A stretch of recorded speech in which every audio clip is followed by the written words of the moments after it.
Hey guys, Coach Ed Haynes here to talk to you about the competitors block. Firstly, we're back with videos. We did try the email format and it didn't work, but you win some, you lose some. So we didn't have an update last week simply because that was a big continued 8-week block. We're now refreshing things a little bit. I'm sure you've noticed from the program this week. To kind of contextualize where we're at right now, remember the competitors program is built around competitive CrossFit. And the next big thing on the calendar is the 2017 CrossFit Open, which is scarily 3 months away. So really that gives us 12 weeks of specific prep work. And then we are into five weeks of the Open. And as you know, those who've done it before, we're going to kind of be going into maintenance mode throughout that 5 weeks. So what this means now is, if you think about the last 8 weeks, we've been through a pretty tough intensification cycle. A lot of you are feeling pretty beat up by the end of each week, and that is as to be expected when you're doing any form of intense CrossFit style training. So the next 4 weeks, the idea is to dial things back a little bit, get away from too many testers, too much heavy work that you're doing throughout the week, revisit some structural balance, some single leg, single arm work, some hypertrophy work, reduce our kipping and Olympic lifting volume, and make sure that our joints and our body are feeling healthy and ready to take on the 8-week lead into the Open. So, as you probably noticed, this 4 weeks down-paced. This first week was actually a deload, which is probably why I didn't see quite as much training volume in there. We will start to slowly ramp it back up again, but please remember, we can't be so gung-ho all year round. Eventually that kind of stuff leads to injuries. So please trust the programming. We will be ramping things up, and we'll be making sure that you guys are in the best position possible to do well in the Open this year. You're going to be noticing a lot as well that the program for competitors is going to be running alongside the performance program. The idea of that is that the performance guys are also entering a competitive stage of the season, which is the Open. So there isn't going to be a whole bunch of variation in the programming that you guys do.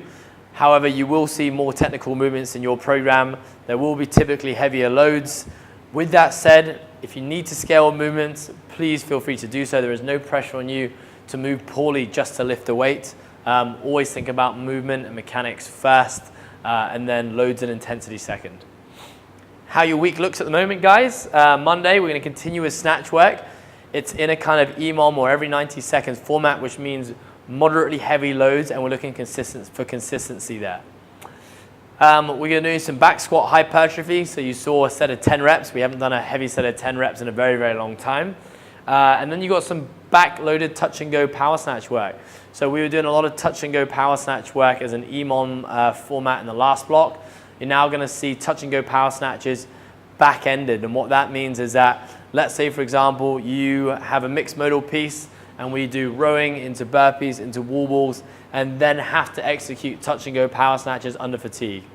So the flip side to that would be front-loaded power snatches, where you would start with the snatches first, and then go into your rowing, burpees and wall balls. Obviously, the prior being more challenging because you're under fatigue. That's just the nature of the sport. It's probably what we're going to see in the Open.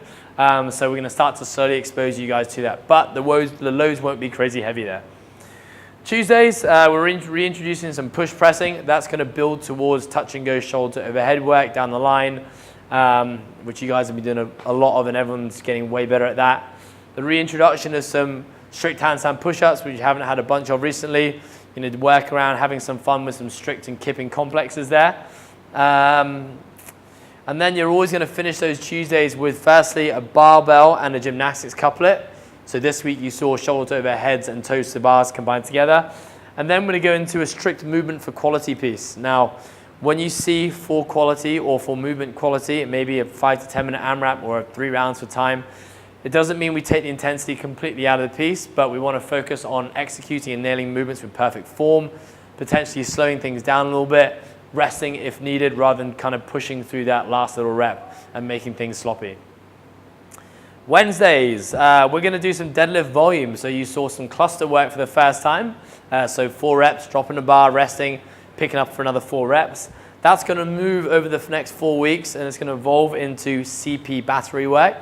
CP, that's just our creatine phosphate system. That's what we use when we're typically lifting heavy loads.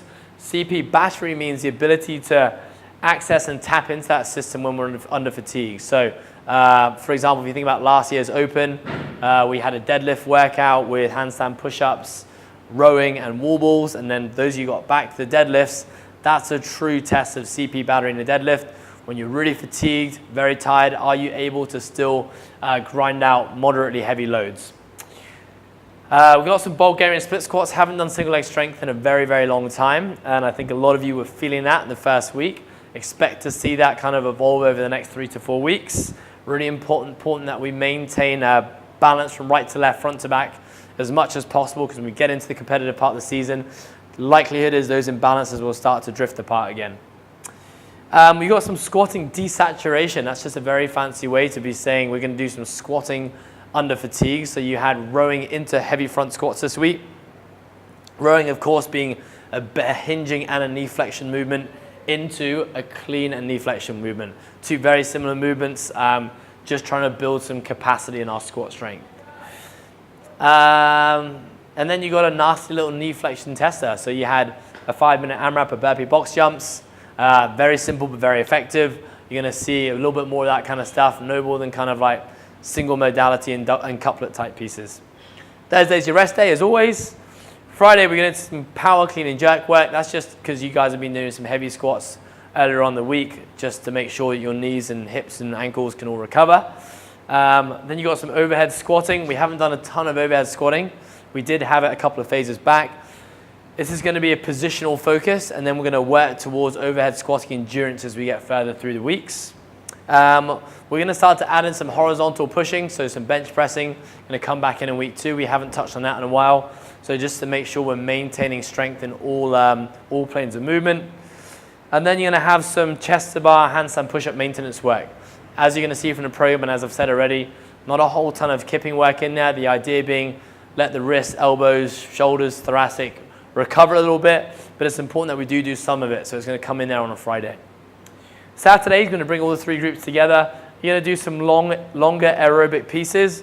Cyclical, mixed modal. We're going to minimize any eccentric contractions there. So think rowing, running, cycling, burpees, air squats, step-ups, push-ups, lunges, Russian kettlebell swings, those kind of movements that aren't going to cause a whole bunch of lactic or muscle endurance fatigue, but it's going to still help us build an engine and still make sure we're getting touched of all the different movements in the sport.